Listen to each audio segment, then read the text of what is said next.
Hello, people. Welcome to my channel. This is about me.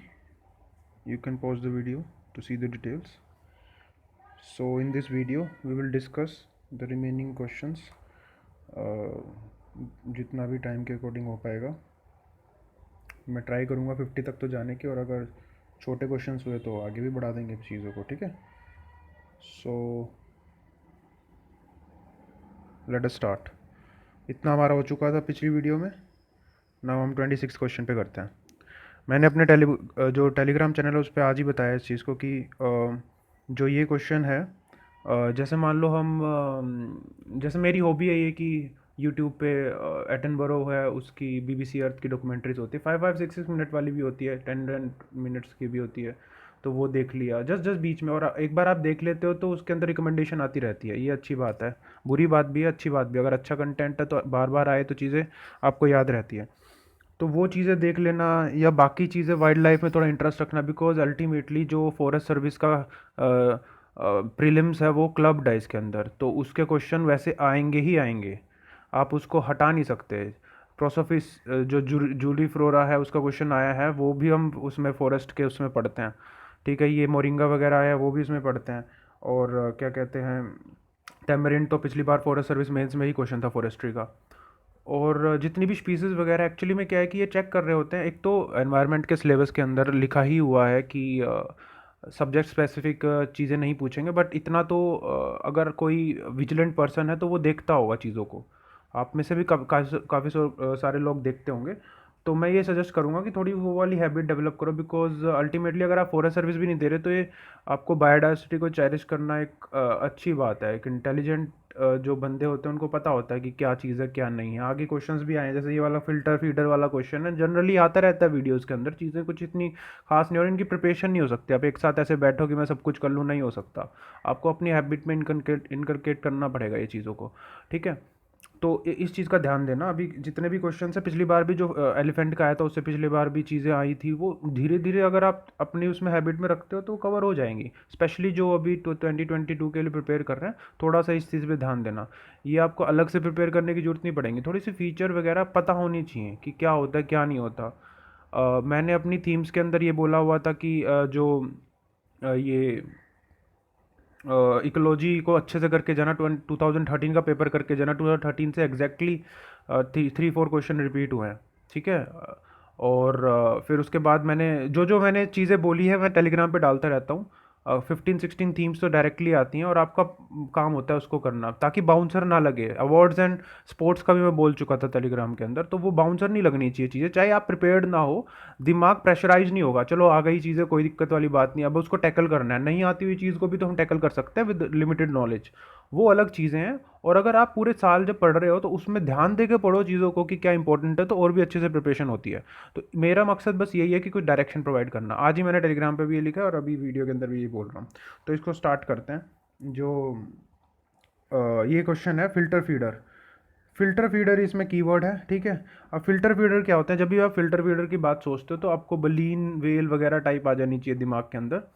और ये क्या करते हैं, जैसे मान लो बहुत पानी को ऐसे सिपिन करते हैं, और उसके बाद जो पानी के अंदर फाइटोप्लैंक्टन्स या माइक्रो ऑर्गेनिजम्स हैं वो उनके फिल्टर के थ्रू फिल्टर आउट हो जाते हैं, और जो पानी बाहर निकल जाता है और उसको वो खा लेते हैं या उससे एनर्जी ले लेते हैं। तो इसमें हर एक टाइप के एनिमल आते हैं। तो इसमें यही पूछा है कि क्या क्या है इसके अंदर, ठीक है। फिर उसके बाद हम देखते हैं कैटफिश। अब कैटफिश को जो अगर तुम वैसे भी देखते होगे, जानते भी होगे, और ऊपर से फिश ज़्यादातर क्या होती है, छोटी फिश को खाने वाली होती है, तो कैटफिश जो है वो नहीं है फिल्टर फीडर। उसके बाद ऑक्टोपस। ऑक्टोपस तो आप जब भी देखो, ऑक्टोपस बहुत फेमस है, जब भी डॉक्यूमेंट्रीज बनते काफ़ी इस पर रिसर्च भी चल रही है। तो ऑक्टोपस फिल्टर फीडर नहीं है, वो कैप्चर करके चीज़ें खाता है। तो उसके बाद ये दो बचते हैं, ठीक है। और मेरी नॉलेज के अनुसार जो पेलिकन होती है वो होती है बर्ड के आसपास। तो बर्ड के ज़्यादा चांसेस है या ओइस्टर के ज़्यादा चांसेस हैं? तो ओइस्टर के ज़्यादा चांसेस है, बिकॉज ओइस्टर के अंदर कुछ फंक्शन होता होगा कि भाई जो इसको पानी को फिल्टर करके उसके अंदर माइक्रोजम से ले सके। तो आप इसको इसको इसको और इसको एलिमिनेट कर दोगे तो आंसर आ जाएगा सी, ठीक है। उसके बाद 27th, in case of which of the following geochemical cycle. Biogeochemical cycle पहले भी यूपीएससी ये साइकिल्स पूछ चुकी है कि कहाँ से क्या निकलता है, बट इसमें आया withering rocks is the main source of release of nutrient आया। सबसे इंपॉर्टेंट चीज़ है यहाँ पे मेन सोर्स है, वरना वीदरिंग से तो बहुत सारे केमिकल निकल सकते हैं ना। तो कार्बन साइकिल में मेन सोर्स है नहीं, ये बायोलॉजिकल जो चीज़ें हैं उनसे रिलेटेड चीज़ है। नाइट्रोजन भी बायोलॉजिकल चीज़ है, उनसे रिलेटेड चीज़ है। इन दोनों में से आंसर हो सकता है। अगर आपको हल्की फुल्की नॉलेज है, जो फॉस्फोरस है उसके वो जब आप थोड़ा सा प्लांट्स के बारे में पढ़ते हैं, एग्रीकल्चर के बारे में पढ़ते हैं, तो फॉस्फोरस जो चीज़ है वो ईजिली अवेलेबल चीज़ों में से नहीं मिलती है। ठीक है, वो जनरली रॉक से मिलते हैं। जो फॉस्फेट्स होते हैं वो रॉक से मिलते हैं, और वाटर सोल्यूबल कम होते हैं फॉस्फेट्स जो होते हैं। तो थोड़ा बहुत ये आइडिया है, और ऊपर से क्या है, वीदरिंग इंपॉर्टेंट है, तो आपको ये इस पे आ जाने चाहिए। आप इस पे सल्फर साइकिल से ज़्यादा आप फॉस्फोरस पे जाओगे। ठीक है, और वैसे भी इन तीनों साइकिल में ये दो इंपॉर्टेंट साइकिल है, और इसके बाद यही इंपॉर्टेंट है सल्फर से ज़्यादा। तो इसी आंसर की तरफ जाओगे आप। ठीक है, ये नॉलेज वाला क्वेश्चन था, बट मतलब अगर आप सिविल सर्विस की तरफ जा रहे हो, आपने बेसिक रीडिंग की होती है एनसीईआरटीज वगैरह की, तो ये कर देना चाहिए था आपको क्वेश्चन। ठीक है, मैं ये मानता हूँ कि नहीं हो पाता, प्रेशर होता है, ये होता है, जितना मैं जिस हिसाब से बता रहा हूँ कूल माइंडसेट नहीं हो पाता, बट आपको वही तो डेवलप करना है। कूल माइंडसेट रह के करते क्वेश्चन हो जाते हैं, जैसे मैं सोच रहा हूँ। मेरे को इतनी ज़्यादा नॉलेज वगैरह नहीं है। आप ये भी कर सकते हो कि भाई अपने आप को ऐसा हैबिट में डाल दो कि आप पेपर के अंदर भी कूल रहो। फिर उसके बाद नेक्स्ट क्वेश्चन, अब इन्होंने पूछा डेट्रीवोरस। सी मैंने अपनी थीम्स में पहले ही बता रखा है कि इस बार ट्रॉफिक लेवल से आ सकते थे। मैंने बोला है बार बार अपनी थीम, पिछली वीडियोस देख लेना एनवायरनमेंट की, जो मैंने थीम बताई है कि कर लेना उसको। 2013 का पेपर भी करके जाना, 3 तो वहाँ से आ गए थे, और प्लस में डेट्रीवोर्स, अगर ये डेट्रीवोर्स और प्राइमरी ये सब उस ट्रॉफिक लेवल का पार्ट है, तो 2-3 क्वेश्चन आ गए यहाँ से। 4 नंबर का आपको गेन हो जाता अगर थोड़ा सा भी एक बार भी इसको बस देख लिया होता ना, आपने सिर्फ देखना था, तो आपके 4 या 6 नंबर हो जाते। ठीक है, तो ये चीज़ रहती है, जो आखिरी टाइम पे आपको कोई बता दे कि भाई ये देख लो, उसका फ़ायदा बस ये है कि अगर नज़रों के आगे से चला गया तो, वरना ये चीज़ें याद नहीं रह सकती ना यार।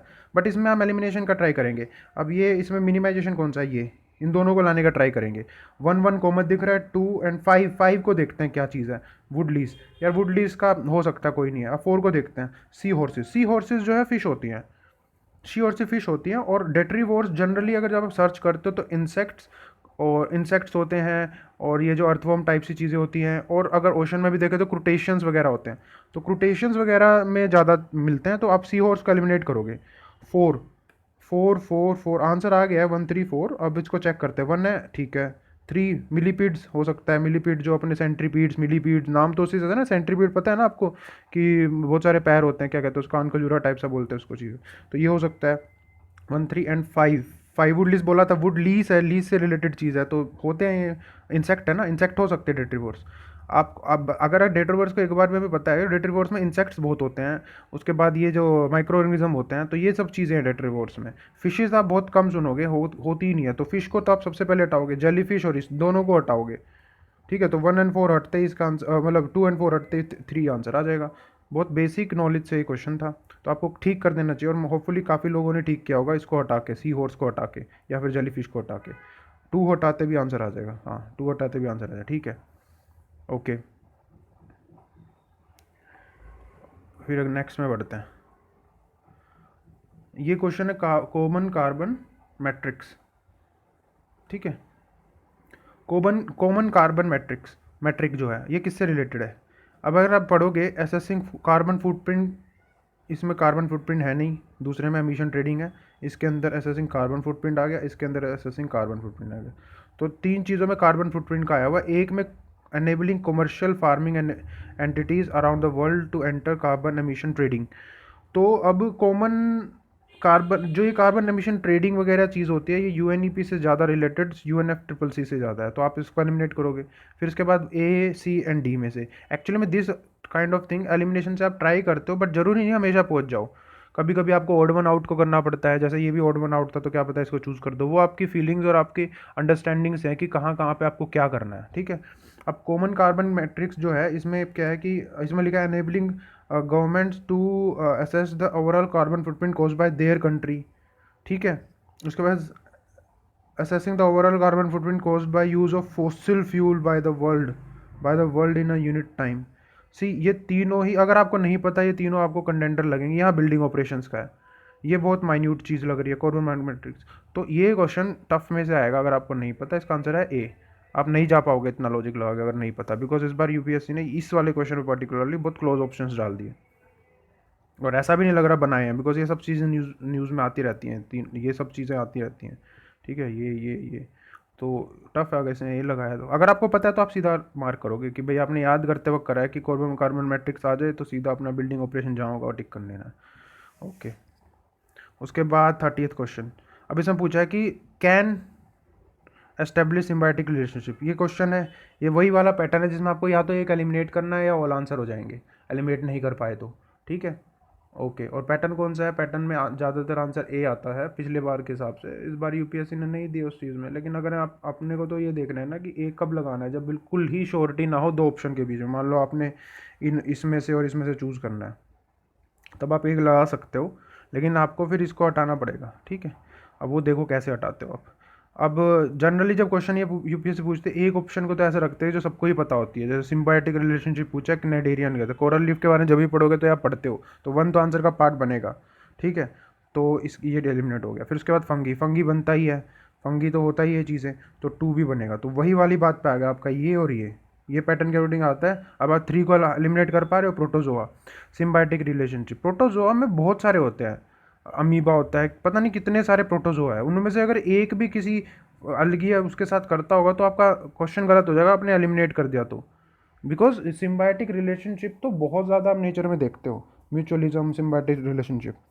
तो प्रोटोजोआ तो एक फैमिली हो गई, यहाँ पे एक स्पीशीज थोड़ा ना दे रखी है, ये तो चलो स्पीशीज़ है फॉर एग्जाम्पल, लेकिन प्रोटोजोआ तो पूरी फैमिली है। तो प्रोटोजोआ को आप नहीं डिलीट करोगे, तो थ्री आप डिलीट नहीं कर सकते, तो आंसर इसका डी आएगा।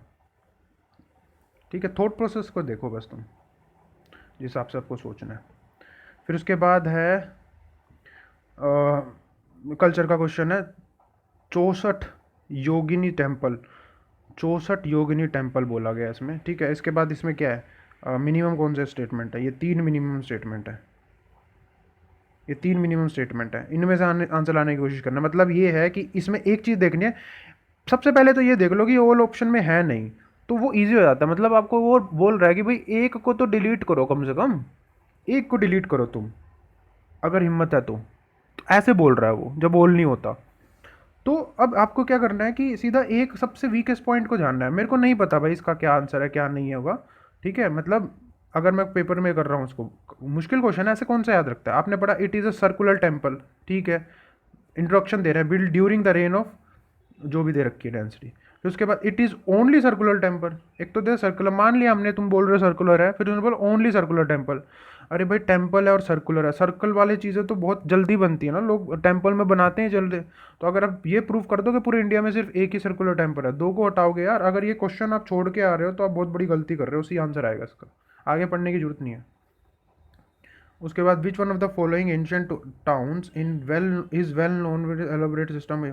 सी मैंने अपनी थीम एनालिसिस में बोला था कि आईवीसी का गैप है, पक्का एक क्वेश्चन आएगा। फिर एंड होते होते वीडियो में मैंने बोला था कि वर्ल्ड हेरिटेज साइट भी बनी है एक आईवीसी वाली, तो क्या पता एक क्वेश्चन को क्लब कर दे, आईवीसी का आना है और वो कर दे, तो आंसर धोलावीरा आ सकता है आंसर्स में। या अगर पढ़ोगे, अगर धोलावीरा थोड़ा भी पढ़ के गए हो तो धोलावीरा आंसर है, और वही आ गया डायरेक्टली, 2 मार्क्स का गेन आपको सीधा।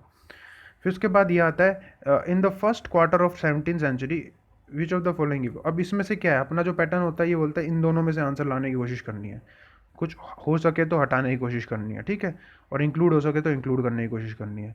अब ये हिस्ट्री का क्वेश्चन है। ठीक है, तो हिस्ट्री के क्वेश्चन में आपको क्या करना पड़ेगा, आपको देखोगे कि भाई एक तो फर्स्ट क्वार्टर है, तो मतलब और 17th सेंचुरी, तो 1625 है ना, उससे पहले की चीज़ें देखनी है, 1625 से पहले की चीज़ें। अब आपको पढ़ना है कि ब्रोच, ब्रोच जो है वो शुरू शुरू में ही इनकी बन गई थी। ये नॉलेज से क्वेश्चन होते हैं हिस्ट्री के, तो आप इसमें थोड़ा इतना ज़्यादा एलिमिनेशन नहीं लगाओगे, थोड़ा बहुत लगाओगे आप इस चीज़ में। ठीक है, तो उसमें क्या है कि जो ये होता है ब्रोच, ब्रोच को आप इंक्लूड करोगे आंसर में तो ये आने के चांसेस हैं। अभी तो ये हट गए दोनों, ये दोनों हट गए, इन दोनों में से आएगा। ठीक है, अब इन दोनों में से आना है। अब इसमें से क्या है कि अब चिकाकोल को करोगे नहीं करोगे आप, मतलब हिस्ट्री में आप मिनिमाइजेशन की तरफ जा सकते हो। अगर इसका नहीं पता, क्या पता ये ऐसा डाला हो कि 1625 के बाद हो या किसी इसकी हो ही ना, मेरे को तो आइडिया नहीं है इस चीज़ का। तो आप पैटर्न के अकॉर्डिंग जब ये हट चुका है तो इसमें जा सकते हो, और आंसर वैसे जब गूगल किया तो यही था। ठीक है, टफ क्वेश्चंस होते हैं यार ये वाले। अब इसमें क्या है, अब ये चीज़ जो होती है हिस्ट्री वालों के लिए वैसी होती है, अब जो हिस्ट्री पढ़ के जाते हैं वो कर देते हैं जल्दी, और ऐसी एनवायरनमेंट की कुछ चीज़ें आती हैं वो ये नहीं कर पाते, तो यूपीएससी इस चीज़ में इक्वेट रखती है। उसके बाद ये क्वेश्चन, अब इसमें क्या है, सबसे मिनिमाइज क्वेश्चन कौन सा है, ये लाने की कोशिश करनी है, और एलिमिनेट कुछ होती है चीज़ हो जाएगी। अब इसमें क्या है, इसमें बोला है कि from the decline of Guptas until Gupta का decline, rise of Harshavardhana, which of the following kingdom were holding power in northern India. Northern India, तो इसके अंदर क्या है, एक तो ये भी चीज़ हो सकती है कि ईस्टर्न इंडिया और नॉर्दर्न इंडिया कन्फ्यूजन आपको पेपर के अंदर हो सकता है, बट डिक्लाइन ऑफ गुप्ता है ना, तो गुप्ता तो आंसर का पार्ट बनेगा, गुप्ता और मगध, और ये नॉर्थ इंडिया तक आई थी, तो गुप्ता आंसर का पार्ट बनेगा। ठीक है, तो उसके बाद एक और चीज़ जहाँ पे दिख रही है मेरे को, वो ये दिख रही है सेकंड, जो परामारास है ना, जो परमार थे और वो सब चीज़ें, ये मिडिवल इंडिया के आसपास की चीज़ें हैं, और गुप्ता और हर्षवर्धना के आसपास की हैं। तो सबसे पहले आप ये हटाओगे, टू टू टू इन दोनों में से है। 5 6 क्या है, यादवाज ऑफ देवगिरी और मैत्रकाज ऑफ वल्लभी, मैत्रकाज ऑफ वल्लभी। अब इन दोनों में से चूज करना है, आप वन तो करोगे ना गुप्ताज की, उसमें से अब गुप्ता डायनेस्टी का कोई ना कोई तो होगा वहाँ पे, मतलब मगधा का दे रखा है, गुप्ता का डिक्लाइन है, from the decline of Gupta है, तो वन आंसर का पार्ट होने के चांसेस है। तो आप इसको बी को टिक करके आओगे, बी में 1 है, 3 है, पुष्य ये तो था, पुष्यवती तो था, फिर उसके बाद 4 है, ये भी हो सकता है 4, तो 3 और 4 भी आएगा, तो 5 6 नहीं आएगा, इसका आंसर भी बी आएगा। ऐसे ऐसे जा सकते हो, मूव कर सकते हो, हल्का हल्का आइडिया। सबसे इंपॉर्टेंट चीज़, आप 2 आंसर में पहुंच जाओगे अगर आप इसको हटा दोगे, परमारा वालों को। कभी भी इंस्टेंट का कुछ भी, एक बार तो रीडिंग ली होगी आपको, परमार जो है उसका पता होगा कि मालवा वाले कब आए थे और ये हर्षवर्धन कब था। तो आप सीधा अगर इसको हटा देते हो 2 को, तो आप सीधा 2 ऑप्शन में पहुंच जाओगे। फिर इसमें से एक भी आपको पता है, जैसे मगधा वगैरह रखे, तो ये आ जाएगा। ठीक है, फिर उसके बाद आता है अपना 35 क्वेश्चन। मैंने ये भी बोला था, देखो 2 चीज़ें बोली थी एंशियंट में, मेरा थीम एनालिसिस देखने ना, कि विजयनगर आता रहता है, विजयनगर तो थीम हो जाती है। जब किसी ने मेरे से पूछा था मिडिवल में क्या पढ़े, मैंने कहा ये पढ़ लो, उसमें से विजयनगर भी होता है, तो पढ़ लो। कहाँ से पढ़ना है भाई, साउथ इंडिया की जो एनसीईआरटी है वो वाली, एनसीईआरटी तो नहीं बोलते, स्टेट की बुक है वो, तमिलनाडु वाली वो, और या फिर अपनी जो वो बुक है उससे विजयनगर का कवर कर लिया होलिस्टिकली।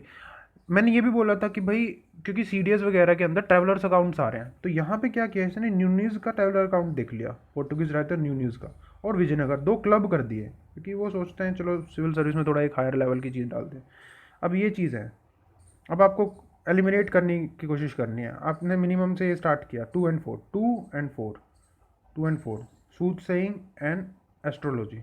अब इसको हटाने के लिए आपको 1 को हटाना पड़ेगा, अकाउंटिंग को हटाना पड़ेगा। अब पोर्चुगीज राइटिंग वुमेन विजयनगर वर एक्सपर्ट, वुमेन जो है एक्सपर्ट थी। अब इसके अंदर आप हटा रहे हो चीज़ें, अब ध्यान रखो कि कोई चीज़ अगर यूपीएससी पूछ रही है, प्लस में क्या है कि इसको लॉजिकली देखा जाए, रेसलिंग जो है लेडी करती नहीं होगी, बट इसने क्वेश्चन यूपीएससी ने पूछा है, तो रेसलिंग का आप ये भी तो कर सकते हो कि भाई क्या पता करती हो, इसलिए यूपीएससी ने पूछा है, और इसमें ऑल ऑप्शन भी दे रखा है, तो ऐसा भी नहीं है कि एलिमिनेट एक हो रहा हो कि भाई एलिमिनेट करना ही करना है। तो इसके अंदर आपको लगेगा कि एस्ट्रोलॉजी में आप जाओगे, एस्ट्रोलॉजी तो हो ही सकती है लेडीज़, जो अगर मान लो फिर भी कर रहे हो कि भाई जो मेल वाला काम ना हो, जनरली जो आप सोचते हो दिमाग में, जो पैट्रियार्की के कारण होते हैं चीज़ें, तो उसमें 2 को हटाओ, 2 को तो लगाओगे, तो ये हटा, सिर्फ बी स्टेटमेंट हटी, अकाउंटिंग को भी लाओगे तो 3 3 2 3 है, तो ये भी हटा। तो इन दोनों में से अब बात जो बढ़ती है वो आती है 4th, सूट सेइंग। अब इसका हिंदी देखें अगर, क्या चीज़ होती है ये, भविष्यवाणी। अरे यार, भविष्यवाणी तो कर ही सकती है लड़कियां उस टाइम पे भी, अभी भी करती हैं, उस टाइम पे भी कर सकते हो। 4 को लगाओगे तो सीधा आंसर आएगा लॉजिकली जाके डी, मेरे ख्याल से डी आंसर है। ठीक है, ठीक है। फिर उसके बाद आता है मदनापल्ले ऑफ आंध्र प्रदेश। ये बिल्कुल नॉलेज बेस्ड क्वेश्चन है, इसका आंसर सी है। जिसको आता आता नहीं आता उसमें ज़्यादा कुछ और कर ही नहीं सकते हम, इसमें छोड़ दो फिर। उसके बाद आता है 37। अब ये हिस्टोरिकल प्लेसेस है वेल नोन फॉर। अपने में एक भी बेसिक रीडिंग एनसीईआरटी है, कुछ भी बेसिक सोर्स का बताओ, आपको एक चीज़ का पता होगा इसमें। जैसे मान लो वैसे तो इसमें से और इसमें से आंसर लाने की कोशिश करनी है अपने को, और फिर बुरजाम पढ़ा तो सीधा 1 डिलीट हो गया, क्योंकि बुरजाम रोक कट उसका नहीं होता, ये अपना वो मेगादलिक वगैरह की साइट जो है उनकी साइट होती है। ठीक है, तो 1 हटेगा, रोक कट श्राइन्स नहीं है। ठीक है, तो 1 हटा तो ये दोनों में से आंसर है। तो इसमें क्या है कि अब इसमें नॉलेज आएगी आपको, अगर इन दोनों में से एक भी लगाते हो तो आपका ठीक होने चांस है। पैटर्न के अकॉर्डिंग तो ये होता है। बट अब इसको देखो कि आपको ये इंक्लूड करना है, थ्री थ्री तो चलो आंसर का पार्ट है ही, ये इंक्लूड करना एक्सक्लूड करना, टेराकोटा आर्ट। अब यार पता है क्या होता है, अब फेमस का पता नहीं, well known for, but terracotta art तो बहुत जगह जगह फेमस है, तो ये भी तो हो सकता है कि इसने कॉपी करने के लिए चीज़ें वहाँ से पिकअप कर ली हो, कि चलो टेराकोटा की ये वाली फेमस है, मैंने नहीं सुना इस चीज़ का, तो इसको इंक्लूड करने की तरफ जाओ, बिकॉज आप एक पहले ही एलिमिनेट कर चुके हो, तो इसके आंसर में इसमें इसकी तरफ जाओ, ठीक है। उसके बाद it was during the reign of Iltutmish, अब ये क्वेश्चन है, इसमें ये और ये में से आंसर होने का चांसेस है, ठीक है। अगर आप कंफ्यूज हो तो इन दोनों में से लगाओगे, अब पहले पढ़ोगे it was during the reign of Iltutmish, ठीक है, Iltutmish that the Genghis Khan reach, ये बहुत फेमस है, बहुत ही फेमस, आपको पता होगा कि वन तो आंसर का पार्ट बनेगा, तो ये हट गया यहाँ से, ये दोनों हट गए, ये दोनों में से आंसर है, ठीक है।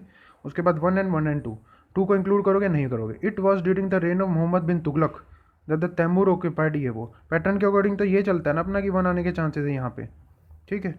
और ये चीज़ ऐसी भी नहीं है, ये तो एक फैक्ट हो गया, जो मैं तुम सोच रहे होगे कि यार यहाँ पे तो आपने ये वाला चूज़ कर लिया, अरे भाई ये जो चीज़ है ये आर्ट तो भाई डिपेंड नहीं करती ना, कहाँ पे भी हो सकती है चीज़ें, तो यहाँ एलिमिनेट कर रहे हो तो मुश्किल है, लेकिन यहाँ पे तो फैक्ट है, फैक्ट के ट्वीक किया होगा तभी तो एक स्पेशल वन ओनली स्टेटमेंट बना रखा, और अपने पैटर्न के अकॉर्डिंग भी वन ओनली के चांसेस है। दूसरा क्या है, थोड़ा और दिमाग लगाओ कि भाई ये क्या नाम है, अगर पढ़ा भी होगा तैमूर कब आया था, 1398 के आसपास आया था अगर याद है आपको, और वहाँ पे तुगलक तुगलक 1300 से, मतलब ये लगा लो, ये जो मोहम्मद बिन तुगलक जो फेमस है ना यार, वो जो इसको बोलते थे हम सबसे ज़्यादा जो तुगलक फेमस है, जिसके बारे में ज़्यादा बात करते हैं, वो फिरोज शाह तुगलक और मोहम्मद बिन तुगलक है, तो वो पहले ही थे, ठीक है। तो 1300 समथिंग से आसपास है, तो ये तो नहीं हो सकता, ठीक हो सकती है कोई और तुगलक होगा यहाँ पे, तो टू हटेगा, तो आप ये लगाओगे पैटर्न के भी चल रहा है, अकॉर्डिंग भी चल रहा है, ठीक है, ये आंसर। उसके बाद 39, ये बहुत अजीब सा क्वेश्चन है, बट इसमें एलिमिनेट करने की कोशिश क्यों, क्योंकि इसके अंदर क्या है, अपने को एक ऐसी चीज़ दे दी है जिसमें से सिर्फ एक एलिमिनेट हो गया तो आंसर आ सकता है, और या तो आंसर ऑल है, ठीक है, ये वाले पैटर्न में। अब क्या है इसके अंदर, सेंट फ्रांसिस जेवियर की बात की, one of the founding member of Jesuit order, तो ये इन्होंने जेसुइट ऑर्डर, ना तो हमने ये सुना कभी आज तक, ना हमने ये सुना आज तक, दोनों अनसुने अनसुने को इन्होंने मैच करा दिया, कोई बड़ी बात नहीं होती, यूपीएससी करती है, तो ये ठीक स्टेटमेंट हो सकती है, हम इसको अभी एलिमिनेट नहीं करेंगे। कभी पता चले कि यार मैंने जेवियर नहीं सुना और ये नहीं सुना, हटाओ इसको और टू थ्री लगाओ, ऐसे नहीं करना, ठीक है। आपको और ध्यान से देखनी चीज़ें, कहाँ पे ज़्यादा ट्वीक हो सकता है। Saint Xavier died in Goa, और चर्चिकेटेड जो डेडिकेटेड चर्च है, चर्च तो देखो हो सकती है, डाइड इन गोवा में ठीक हो सकता है, हो सकता है। The feast of celebrated in Goa each year, Goa में फेस्टिवल होते हैं क्रिश्चियन वाले होते हैं, तो ये वाला चीज़ होने के चांसेस ज़्यादा हैं या ये वाले होने के चांसेस ज़्यादा हैं। भाई डाइड कहीं और पे हो गया हो बंदा, मतलब और भी जगह गया हो, कभी केरला में गया हो, कहीं कुछ गया हो, या बाहर गया हो इंडिया से, या फिर ये बाहर का ही हो, क्या पता कौन है ये, ठीक है। इसके बाद क्या है कि आप इनमें से या तो आंसर डी लगा दो, लेकिन क्योंकि ये हिस्ट्री से रिलेटेड कोई चीज़ है तो कुछ ना कुछ एक ट्वीक यूपीएससी करती है, तो आप अगर एक ट्वीक भी ढूंढ सकते हो इसके अंदर, तो सबसे ज़्यादा ट्वीक होने के चांसेस इस स्टेटमेंट के अंदर हैं, तो आप इसको क्या करोगे, हटाओगे, तो आंसर क्या आएगा, सी आने के चांसेस, सी, ठीक है। ऐसे अप्रोच करना है, और पता किसी को कुछ नहीं होता है इसमें, बाद में गूगल करके चेक कर सकते हैं, और मैंने चेक किया है इसके अंदर, मुझे भी गूगल में ऐसे डायरेक्टली चीज़ें नहीं दिखती, बट मुझे भी आंसर इसका 1 और 3 लग रहा है जब मैंने चेक किया चीज़ें, क्योंकि ये जो है गोवा में डाई नहीं किया था, बाहर जाके डाई किया था। इस वाले क्वेश्चन में तो छोड़ ही दो, ये कुछ अजीब सा ही क्वेश्चन है, मैं चाहता तो इसका गूगल करके दे सकता था, बट मेरा मन भी नहीं किया इसको गूगल करने का। बट आप एक काम कर सकते हो ना, ऐसे में ये इन दोनों में से आंसर के चांसेस हैं, ठीक है, तो आप इनमें से एक लगा के आ सकते हो अगर आपको लगाना है और फॉरेस्ट की तरफ जाना है, और मेरे ख्याल से इसका आंसर में क्या है, ये अपना इन दोनों में से ही आंसर है, जो लोगों ने बताया है बी आंसर है इसका, ठीक है। जब ऐसी चीज़ में पैटर्न क्या पता आपकी हेल्प कर जाए, बट चूज़ मत करना, मतलब छोड़ दो यार इस क्वेश्चन को, छोड़ दो, बेटर रहेगा। और मैं इसको डिस्कस भी नहीं करना चाहता, बिकॉज इतना कुछ आप डीप में जाके पढ़ नहीं सकते, ऐसे इस चीज़ की प्रिपरेशन नहीं हो सकती। मैं जस्ट वो है कि जो आपको हर एक 100 में से 100 तो आपको करने नहीं है, और ना ही मेरी कैपेबिलिटी है कि मैं आपको ये समझा पाऊँ, बिकॉज ये मेरे को नहीं पता। और आपको बिल्कुल अच्छे से ही अपनी स्ट्रॉन्ग पॉइंट और वीक पॉइंट को जानना है, जो नहीं पता तो उसको ग्रेसफुल एक्सपेक्ट एक्सेप्ट करो, चीज़ें नहीं पता होती भाई, ठीक है, कोई नहीं। नेगेटिव थोड़ा ना लोगे। फिर भी अगर करना है तुम दोनों में से लगाओ तो आंसर भी उसमें से ही है। With reference to the history of ancient India, Vibhuti Bhavabhuti and Hastimalla and Kshemishvara were famous. यार ये तो है नहीं इसका। अब इनमें इनमें और इनमें कंफ्यूज थे लोग, ये टेम्पल आर्किटेक्ट तो है नहीं। तो वैसे इसका आंसर जो है, अब सबसे अलग चीज़ ज़्यादातर यूपीएससी क्या करे पिछले 3 साल से, इनमें से जो सबसे अलग लग रहा है ये प्ले राइट्स का लग रहा है, यही होने के चांसेस थे, तो यही आंसर आ गया। ऐसे ही जब आप पढ़ते हो घंटाशाला वगैरह, वो चीज़ क्या है, पोर्ट्स लग नहीं रहे थे, वही आंसर था। तो वो ध्यान देना उस चीज़ में। मैं पेपर के अंदर होता तो प्ले राइट्स ही लगाता, ठीक है। क्योंकि जब ये चीज़ डालते हैं ऐसे कि साउंड ऐसी हो रही है कि जैन मोंग्स है या फिलोसफर है, तो नहीं होते वो। जैसे पंचायतन भी आया था ना, मैंने अपने इसमें टेलीग्राम पे डाला हुआ है कि चीज़ें जो दिखती है वो ज़रूरी नहीं हो। पंचायतन आया था, वो लग रहा था कि कोई विलेज हेडमैन टाइप सी चीज़ें हैं उससे रिलेटेड, बट वो टेम्पल आर्किटेक्चर था। इन्होंने जान देखो टेम्पल आर्किटेक्चर डाला है, आर्किटेक्ट्स। अच्छा ये टेम्पल आर्किटेक्ट्स है, तो ये भी हो सकता है, आर्किटेक्चर नहीं है ना। तो ठीक है, कोई नहीं, इसका कुछ नहीं कर सकते भाई, अगर आपको नहीं पता तो। इसमें तो यार अब कुछ नहीं पता लोगों ने, मतलब मैंने ये भावभूति का हल्का सा सुन रखा है, इससे ज़्यादा कुछ नहीं सुना। और वो भी ये नहीं ध्यान मुझे कि ये प्ले राइट्स था क्या था। चलो इसको छोड़ भी सकते हैं, और इसका आंसर, वैसे आंसर डिस्कस कर लेते हैं अभी। तो ये 2 क्वेश्चन हिस्ट्री के ऐसे है। आपको पता चल गया होगा कि हिस्ट्री मेरी इतनी अच्छी है नहीं, तो कोई दिक्कत नहीं है। जिसकी अच्छी भी होती है वो भी यूपीएससी के क्वेश्चंस में अजीब सा ही फील करता है। ओके, अगला क्वेश्चन है। अब इन क्वेश्चनों में से इन दोनों में से आने के चांसेस होते हैं, मैंने हमेशा बोला है, और ये बहुत ब्यूटीफुल क्वेश्चंस होते हैं, ठीक है। इनमें से एक भी डिलीट कर पा रहे हो तो दूसरे को लगा दो। दोनों डिलीट नहीं हो रहे, सब कुछ सोच लिया तब बोथ लगाओ। और बिल्कुल अच्छे से पता हो कि दोनों गलत है तब डी लगाओ, ठीक है। और डी कहाँ पे आ सकते हैं, पॉलिटी और हिस्ट्री में आ सकते हैं बोला है मैंने। हाँ, लाना नहीं है उसको जानबूझ के कि अपने आप ही लग करके ले आओ, ठीक है। उसके बाद आता है मोन्टेग्यू, जो Chelmsford reforms in 1900 granting voting right to all the women above age of 21। ये साफ साफ गलत नहीं लग रहा यार। एक तो इंडिया जो था उस टाइम पे, अगर आपको नहीं पता उस चीज़ में ओल था या नहीं था चीज़ें, थोड़ा सा ये लॉजिक का जो मेरे को ऐसा लग रहा है कि देखो, विमेन वोटिंग राइट्स यूएसए के अंदर पर्टिकुलरली 1960s में आए हैं, जहाँ तक मुझे याद है। और इंडिया इस टाइम पे आज़ाद नहीं था, फ्रीडम नहीं मिली थी इंडिया को उस टाइम पे। ये ऑल विमेन को 21 से ऊपर वोटिंग राइट दे देंगे। तो इसमें कहीं ना कहीं ट्वीक हो सकती है, क्या पता एज में ट्वीक हो और ऑल में ट्वीक हो। एक्सट्रीम स्टेटमेंट भी आ गई इसके अंदर, तो आप इसको हटाओगे। तो 1 हटाया तो 2 के चांसेस अपने आप बढ़ गए। अब 2 को भी हटा के देखो, नहीं हट रहा तो कोई नहीं। The government of India gave in women reserve seat in legislature, तो ये आपको पता है जब गवर्नमेंट ऑफ इंडिया एक्ट 31, तो बी आंसर आएगा इसका, ठीक है। उसके बाद विद रेफरेंस टू 8 अगस्त 1942, ये बहुत बार ये क्वेश्चन आ चुका है, ये तो पहले भी आ चुका है। तो the quit India resolution was adopted in ICC, ठीक है, ये तो इजी क्वेश्चन। उसके बाद who among the following associated with song of prism. अब इसमें पता है क्या, लोग सॉन्ग ऑफ प्रिज्म किस में करेंगे, इन चारों में से लगाना था। जब इसको छोड़ो, अभी क्या करो, इसको हैश में या गोला मार के आगे बढ़ो। मैंने बता रखी है हैश वाले गोले वाली स्ट्रेटजी, ठीक है। अब आगे बढ़ो, वापस आओगे, पता चलेगा पूरे पेपर के अंदर गांधी कहीं पे नहीं आया। तो जब आप इसको लगा सकते हो तो, और गांधी एक ही जगह दिख रहा है यहाँ पूरे पेपर में, तो इसको लगाने की कोशिश करो। गांधी थीम होती है, इस बार कोई क्वेश्चन नहीं आया, कैसे हो सकता है। इन्होंने क्या किया है, कोई गांधी की ऐसा ट्रिवियल पॉइंट ढूंढ के क्वेश्चन पूछ लिया जो लोगों को पता ना हो, तो इसमें सी लगा के आने की ट्राई करना है। ट्राई करना जरूरी नहीं लगा के आओ भाई, मैं तो बस ये बता सकता हूँ कि ऐसे भी चीज़ें चल सकती हैं जब आपको करो या मरो की सिचुएशन आ जाए तो। With reference to medieval India which of the following correct sequence of the order of terms. ये अब जब भी पढ़ते हो ना यार, कभी भी साउथ इंडिया तमिलनाडु वगैरह कहीं भी पढ़ते हो, तो ज़्यादातर दिमाग इन्हीं में अटकता है कि भाई ये क्या है ऑर्डर। तो PSS करके इसका है, और उसमें से भी सरकार बीच में होती है, सूबा सबसे ऊपर होता है, ए आंसर आना चाहिए इसका, ठीक है। और फिर उसके बाद आता है अपना 46। ये जब भी आप ये रिफॉर्मर, सोशल रिफॉर्मर मैंने बोला थीम होती है, और इसमें सोशल रिफॉर्मर हर साल क्वेश्चन आएगा। और ये बेथ्यून स्कूल को नाम लेते हैं, आपको ईश्वर चंद्र विद्यासागर के आ जाने चाहिए, इजी क्वेश्चन में था। अगर आप हिस्ट्री पढ़ते हो, और वैसे सब पढ़ते हैं हिस्ट्री, तो ये इजी क्वेश्चन में था।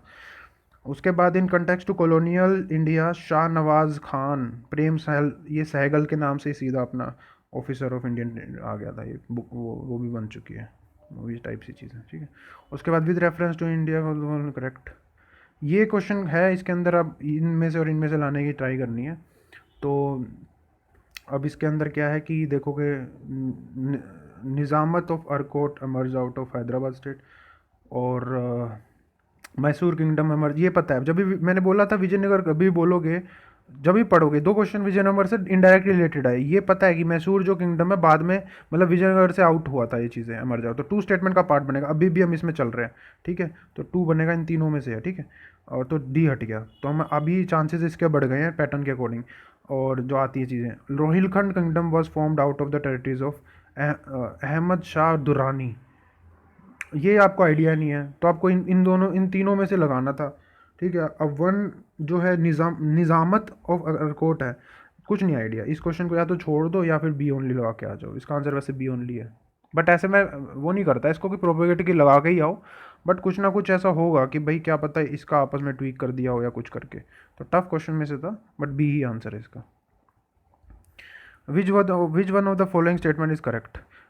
अब ये पूछ लिया चीज़ें कि भाई अजंता केव जो है वो भगोरा रिवर में है, सांची है चंबल रिवर में है, पांडुलेवना केव नर्मदा में है, अमरावती गोदावरी में है। पहली बात सांची तो चंबल नहीं है तो ये तो हट जाएगा। दूसरा मैंने ये बोला था कि केव आर्किटेक्चर से आता है, वैसे इसका इंडायरेक्ट वे में हो सकता है, जब लोग ये जब थीम अप करते हो तो केव बहुत पेंडिंग थीम है, तो केव एक ही साइड लग रही है केव वाली यहाँ पे, तो अगर आपको कुछ वैसे छोड़ के आ जाओ इसको अगर पता है। और दूसरा क्या चीज़ होगा कि जो बहुत फेमस चीज़ें हैं उनकी तो यार रिवर व्यूवर आपस की मैंने क्या सब भी बोलते हैं कि उसके आपल की ज्योग्राफी क्या है, कौन सी जो अजंता केव है किस पहाड़ी वगैरह पे है और माउंट हिल्स पे, और कहाँ कौन सी रिवर पास में है, ये पता होनी चाहिए आपको, क्योंकि अजंता तो बहुत इंपॉर्टेंट थीम है, हर 2-3 साल छोड़ के आती है। दूसरा एक एंगल ये हो सकता है जैसे गांधी आता है, इस बार केव आर्किटेक्चर आना था, एक ही क्वेश्चन में एक ही जगह ये दिख रहा है, तो ये आंसर के चांसेस वैसे बढ़ गए थे। पेपर के अंदर सोचने का बोल रहा हूँ, पता नहीं होती चीज़ें, बट कैसे आप लगा सकते हो जब कुछ नहीं पता तो चीज़ें, ठीक है। फिर उसका कंसिडर द फॉलोइंग, अब ये क्वेश्चन इन दोनों में से लाना है, एक को डिलीट कर पा रहे तो ठीक है। 21 February is declared to be the international mother language by UNICEF, तो एक तो ये जब ट्वीट करते हैं यूनिसेफ नहीं होता, ये यूनिसेफ का काम ही नहीं है, तो यूपीएससी को ये बताना है कि भी हमको पता है कि यूनेस्को का काम है, यूएनजी का, यूएनजी है यूनेस्को ही करती है ऐसी चीज़ें, यूनिसेफ इसका रिलेटेड नहीं है, तो ट्वीक हो सकती है, ट्वीक जान लिया आपने, ये हटा दिया, अब चांसेस इसके बढ़ गए या ये बढ़ेगा, अब नीदर करके आओगे या इसको करके आओगे, ये चांसेस है, तो मैंने बोला ज़्यादातर इन दोनों में से एक हटाने की कोशिश करते तो इसके चांसेस बहुत ज़्यादा हो चुके हैं। अब क्वेश्चन को पढ़ो, the demand of Bangla has to be one of the national language was raise in constitution of Pakistan. See एक दो तरीके इस चीज़ को देखने हैं, ये इंडिपेंडेंटली ठीक है स्टेटमेंट, बिल्कुल ठीक है ना। जब जब पाकिस्तान बना था तो उसके अंदर ईस्ट एंड वेस्ट पाकिस्तान था, ईस्ट में बांग्ला होती थी, तो इसकी कुछ कॉन्स्टिट्यूशन असेंबली बनी होगी, तो जो कॉन्स्टिट्यूशन असेंबली थी उसके अंदर ये डिमांड रेज हो सकती है। ये नहीं बोला गया कि जिस दिन ये हुआ उसी दिन ये हुआ है, क्वेश्चन में स्टेटमेंट में बोला है कंसिडर द फॉलोइंग स्टेटमेंट, ये नहीं बोला consider the following statement for international day of language, इसमें ये बोला गया कि इन दोनों स्टेटमेंट में ठीक कौन सी है। ये स्टेटमेंट इसके कारण गलत होगी, ये स्टेटमेंट जनरल स्टेटमेंट है, डिमांड तो उठेगी ना जब जब किसी का कॉन्स्टिट्यूशन बनता है और उसमें ईस्ट पाकिस्तान वेस्ट पाकिस्तान भी है, तो बांग्ला वाले उठाएंगे नहीं डिमांड को, ठीक है। तो ये आंसर इंडिपेंडेंटली ठीक है, तो इसको आप गलत नहीं कर सकते, यूपीएससी को भारी पड़ जाएगा इस चीज़ को करना, बिकॉज किसी ना किसी ने तो उठाई होगी। दूसरा जब आप सर्च करोगे इस चीज़ को पता चलेगा जिस दिन ये डिमांड उठी उस दिन नहीं बनता ये, लेकिन फिर भी ये क्वेश्चन इंडिपेंडेंट है इससे, तो इसमें ज़्यादा नहीं सोचना था, सीधा बी लगेगा, और उसमें से है जो हम सोचते हैं। 50 क्वेश्चन हो गए, 33 मिनट की हो गई है, एक दो क्वेश्चन और कर लेते हैं ना फटाफट। ये वाला क्वेश्चन है, ये वाला क्वेश्चन एग्रीकल्चर का क्वेश्चन है, आपको क्या लाने की कोशिश करनी है, मिनिमाइज्ड ये है, ये लाने की कोशिश करनी है, अगर और ट्वीक हो जाते हैं फिर उसके बाद ये चलेंगे हम। तो 4 स्टेटमेंट ओनली। अब इसके बाद बोला गया है perma culture farming different from conventional chemical farming, perma culture chemical farming. अब इसका वैसे टेलीग्राम पे मैंने बता रखा है, देखो पर्मा कल्चर जो होता है ना, पर्मा कल्चर किससे लग रहा है, पिछली बार क्या आया था फर्टिगेशन, फर्टिलाइजर इरिगेशन, ये क्या है पर्मा कल्चर परमानेंट एग्रीकल्चर। तो परमानेंट एग्रीकल्चर जो चीज़ होती है पॉजिटिव टर्म है, और ये है केमिकल नेगेटिव, और एक बार डिफरेंट बोला है, तो अगर ये पॉजिटिव तो ये नेगेटिव ही होगी। अब इसको प्लस एंड माइनस साइन दे दो आप, ठीक है, उसके बाद आप क्वेश्चन को पढ़ोगे।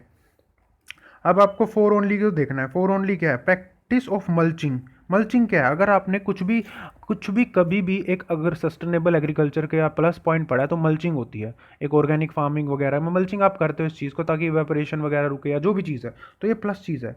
और ये बोला is very important for perma, plus के साथ प्लस जा रहा है ठीक है, बट नॉट नेसेसरीली फॉर ये वो, ठीक है। केमिकल फार्मिंग में कुछ और तरीके होते हैं, केमिकल फर्टिलाइजर या केमिकल चीज़ें चलती है कि भाई ईल्ड बढ़ जाए, यहाँ ईल्ड किसी और तरीके से बढ़ेगी, तो ये जा रहा है, तो 4 स्टेटमेंट आंसर का पार्ट बनेगा, तो ये हटा ये बनेगा। उसके बाद हम जा रहे हैं कि भाई 1-2 में से कोई भी एक ठीक होएगा तो आंसर हमारा बी आ जाएगा, वरना नहीं आएगा। अब आपको एलिमिनेट की ट्राई करनी है, बट ये ध्यान रखना क्योंकि ये एग्रीकल्चर क्वेश्चन तो इंक्लूड भी आप कर सकते हो अगर आपको जनरली स्टेटमेंट लगे। उसके बाद आप जब फर्स्ट पढ़ते हो, फर्स्ट क्या इंट्रोडक्शन दे रखा है, permaculture farming discourages monoculture practice. Monoculture क्या है, नेगेटिव है, ये क्या है, पॉजिटिव है, तो बात सही चल रही है। But in conventional chemical farming monoculture practice are predominant, ठीक है, नेगेटिव के साथ नेगेटिव चल रही है। तो ये स्टेटमेंट को डिलीट करोगे आप, नहीं करोगे, नहीं करोगे, चाहे सेकंड स्टेटमेंट में कुछ भी हो, इसको आप इंडिपेंडेंटली ठीक करोगे तो 1 और 4 आंसर का पार्ट बनेगा, तो बी आंसर आना ही आना पड़ेगा इसका। अब सेकंड स्टेटमेंट पढ़ते हैं। मेरे को पता है लोगों ने क्या किया, सेकंड को एलिमिनेट कर दिया, इसलिए सी ले आए। भाई जब जब सी ला रहे हो, इस आंसर को ला रहे हो, तो 1 हटा रहे हो आप, मतलब 1 को गलत मान रहे हो। 1 गलत नहीं हो सकता, इसलिए आपका बी आएगा। फिर बी को ट्राई करो, 2 को ठीक करने की कोशिश करो, ना कि एलिमिनेट करने की कोशिश करो। जब आपको चीज़ें पता ना हो तो उस वे में ऐसे देखो, थोड़ा दिमाग लगा के। Conventional chemical farming can cause increase in solid, can cause increase. Conventional chemical negative, soil negative, negative negative साथ में जा सकता है, but the occurrence of such phenomena is not observed in chemical, ठीक है। ये नो नहीं होना पॉजिटिव है और ये पॉजिटिव, तो पॉजिटिव पॉजिटिव जा रहा है, तो इसको आप इंक्लूड करोगे। क्यों एक्सक्लूड करने की, अपने ईगो पर लेके इसको हटा के सी लगा के आओगे, तो आंसर आएगा बी, ठीक है। फिर तक पाम ऑयल, पाम ऑयल काफ़ी न्यूज़ में था 2016 में, 17 में, 18 में, जब मेरा प्री वगैरह दिया था या मेंस दिए थे मैंने, उस टाइम पे काफ़ी उसमें था। तो नॉर्मली ये, और उस ऊपर से इन्होंने यूपीएससी ने क्या किया, इन स्टेटमेंट में से दे दिया जिसमें से आपको एक एलिमिनेट कर दिया तो वही आंसर आ जाएगा, वरना ऑल आंसर आएगा। आप इनमें से एक एलिमिनेट ट्वीक देखो कहाँ कहाँ हो सकते हैं। पहली बात, पाम ऑयल जब न्यूज़ में था थोड़ा बहुत पता होना चाहिए, और जब भी आप कोई इंग्रेडिएंट देखते हो चीज़ों का, आपको एक जस्ट पता होता है कि ये जो है सेल्फ लाइफ बढ़ा देता है, इतना तो आपको पता है। दूसरा मैं बता रहा हूँ, जिसने यूपीएससी की प्रिपरेशन की उसको ये पता है, इंडोनेशिया वगैरह में इसकी हम इंपोर्ट काफ़ी करते हैं इसका, और अभी मणिपुर वगैरह में भी चीज़ें चल रही थी इसके बारे में कि वहाँ पे भी बायोडाइवर्सिटी का खतरा वगैरह है। मणिपुर, वो इंडोनेशिया में भी वो बहुत सारे जो उसके रेन फॉरेस्ट साफ करके पाम ऑयल की खेती होती है, तो वहाँ पर भी बायोडाइवर्सिटी का है, ठीक है। ये आपको बस पता है फैक्ट। फिर आप देखो, palm oil tree is native to south east, देखो इन्होंने ये डाल दिया नेटिव, यहाँ ट्वीक हो सकती है, हो सकती है साउथ ईस्ट एशिया की जगह कुछ और हो, क्योंकि नेटिव एंड एंडेमिक में डिफरेंस है। आपको बस अपनी बेसिक नॉलेज पर टिके रहना है। एंडेमिक कुछ और, एंडेमिक ऐसी चीज़ भी हो सकती है जो मान लो बाहर ना गई हो, वो वहीं पे ही है। नेटिव उस पर्टिकुलर प्लेस की हो सकती है, बट वो बाहर भी जा सकती है। नेटिव स्पीशीज जैसे इंडिया की कोई है तो कहीं पे जाके वो इन्वेजिव बन सकती है, ठीक है। एंडेमिक और इसमें डिफरेंस होता है। तो नेटिव ये साउथ ईस्ट, अगर आप ये बोल रहे हो कि ये इंडोनेशिया में फेमस है, वहाँ ये चीज़ चल रही है, तो आप ये देखो फेमस क्यों है वहाँ पे। जब आप पढ़ोगे तो वहाँ बायोडाइवर्सिटी को खतरा कर रहा है, तो वहाँ नेटिव थी इसलिए कर रहा है, या उसकी कल्टीवेशन ज़्यादा हो रही है इसलिए कर रहा है, वो वहाँ इन्वेजिव हो सकती है ना, तो इसमें ट्रीक हो सकता है, इसको ध्यान देना है। फिर उसके बाद, palm oil is a raw material for some industries producing lipstick and perfumes. तो रॉ मटेरियल ये सेल्फ लाइफ बढ़ाता है, तो क्या पता लिपस्टिक आज के टाइम पे ऑर्गेनिक लिपस्टिक वगैरह ये भी बन रहा है, परफ्यूम भी बन रहा है। तो ये जब चीज़ें आप पाम ऑयल डालते हो, सेल्फ लाइफ बढ़ जाए या कुछ और यूज़ हो सकता है इस चीज़ का, तो इसको आप एलिमिनेट करोगे, नहीं अभी नहीं करेंगे, इससे ज़्यादा तो इसी को एलिमिनेट करने की कोशिश करो। उसके बाद, palm oil can be use produce bio diesel produce हो सकता है किसी भी चीज़ से जो ऑयल वाली चीज़ें होती है, जैसे जट्रोफा हो गया, ये सब चीज़ें। और बायोफ्यूल तो किसी भी चीज़ से हो सकता है, 1 2 3 जनरेशन होती है, तो ये बेसिक अपने को पता है। इसके अंदर कैन आ गया है, ठीक है। उसके बाद तो 3 को नहीं हटाएंगे हम, 3 और 2 को नहीं हटाएंगे, तो 2 और 3 आंसर का पार्ट है, और 1 2 3 है। अब इसको देखो, 1 को हटाना है या नहीं हटाना। यहाँ पे आपको ये देख लेना है कि नेटिव वहाँ का जरूरी ना हो, यहाँ नॉलेज हल्की फुल्की याद आ जाएगी। दूसरा क्या है कि ज़्यादातर ये जो स्पीशीज होती है पाम की, वो अफ्रीकन कॉन्टिनेंट से रिलेटेड होती है, तो वहाँ से वो वहाँ पे आ सकता है। उसके बाद इसको आप नेटिव को करोगे ट्वीक की तरफ जाके, तो इसमें बी को लगाओगे, अगर आपको एक अच्छे क्वेश्चन का आंसर देना है। अगर ये बेकार क्वेश्चन होता है तब आपका 1 2 3 आने की कोशिश करते हैं, बिकॉज इस बार 1 2 3 बड़े हैं, तो यूपीएससी ने ज़्यादा दिमाग नहीं लगाया और 1 2 3 कॉपी पेस्ट कर दिया। वो भी आप फिलोसफी देखोगे, जहाँ बिल्कुल एलिमिनेट नहीं हो रही चीज़ें, एलिमिनेट करने लायक नहीं है। मैं आगे बताऊंगा कैसे ओल की तरफ जा रहे हो, ये तो लायक है एलिमिनेट करने के, क्योंकि आप दे सकते हो। यहाँ अफ्रीका की जगह ट्वीक हो सकता है, तो ट्वीक को पहचान लिया ना आपने, तो आप 2 3 लगा के आओगे। उसमें देखना है चीज़ों में, जब भी ओल्ड आंसर आता है वो क्वेश्चन इतना अच्छा नहीं रहता, जब भी कुछ ट्वीक करके देता है तब आता है। तो आपको ये जानना है यहाँ पे कि नेटिव साउथ ईस्ट एशिया की नहीं है ये, और थोड़ा बहुत पता है तो ये अफ्रीका की होती है, ठीक है। 52 हो गया। उसके बाद 53, the reference to Indian river system following 4 rivers. इसमें चीज़ क्या है कि एक तो 4 rivers, 3 of them pour into 1 stream, मतलब 1 2 3, 3 एक स्ट्रीम में आती है, and joins the Indus which of the following river joins the Indus directly. तो तीन, जो एक रिवर ऐसे आ रही है, इंडस ऐसे जा रही है, और तीन रिवर इससे ज्वाइन करती है, ठीक है। हमको पता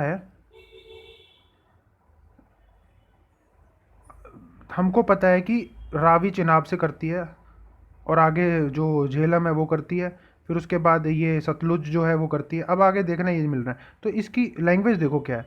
Indus which of the following four rivers, three of them four into one of them which joints, देखो three of them four into one of them, ये ध्यान देना, थ्री ऑफ देम, तीन रिवर अलग अलग हैं, एक, दो एंड तीन, और एक आ रही होगी ऐसे, वन टू एंड थ्री, एक आ रही होगी ऐसे ऐसे, फिर उसके बाद ये इंडस से ज्वाइन कर रही है।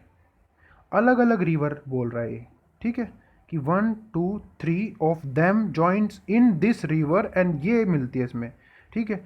तो आपको अगर नॉलेज, ये मैंने अपनी थीम में ही बोला है कि भाई ये देख लो कहाँ कहाँ मिलती हैं, स्पेशली बोला था सतलुज के लिए, आप मेरे टेलीग्राम पे जाके देख लो।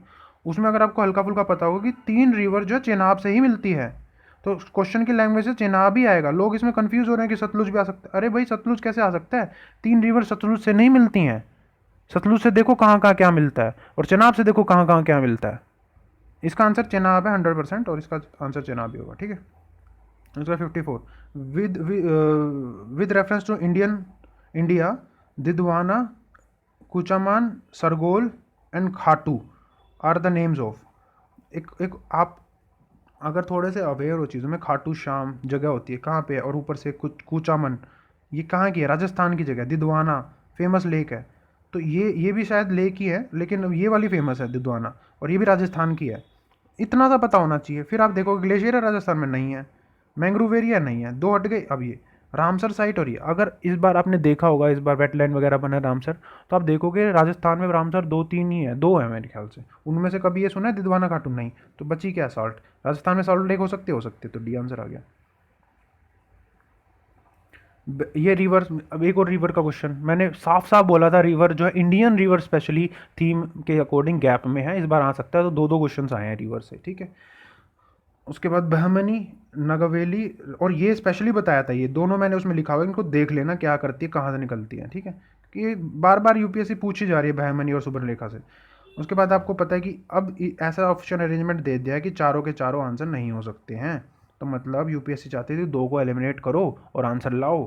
तो किसको एलिमिनेट करोगे, जब भी आप बहमनी को करते हो, ये जब आपका ये अपना ईस्टर्न जो कोस्ट है, ठीक है, ईस्टर्न कोस्ट है जो उड़ीसा के उधर की तरफ ऐसे, ये बहमनी और सुबर्णरेखा जो है वो यहाँ पे है, तो इन दोनों को हटाओगे, क्योंकि ये ईस्ट यहाँ से स्टार्ट होता है ना, ईस्टर्न घाट। तो इसमें क्या है कि इन दोनों को हटाओगे, वन को और थ्री को। तो सबसे पहले वन को हटाओगे, तो वन हटा, थ्री को हटाइए, तो आंसर आ गया सी।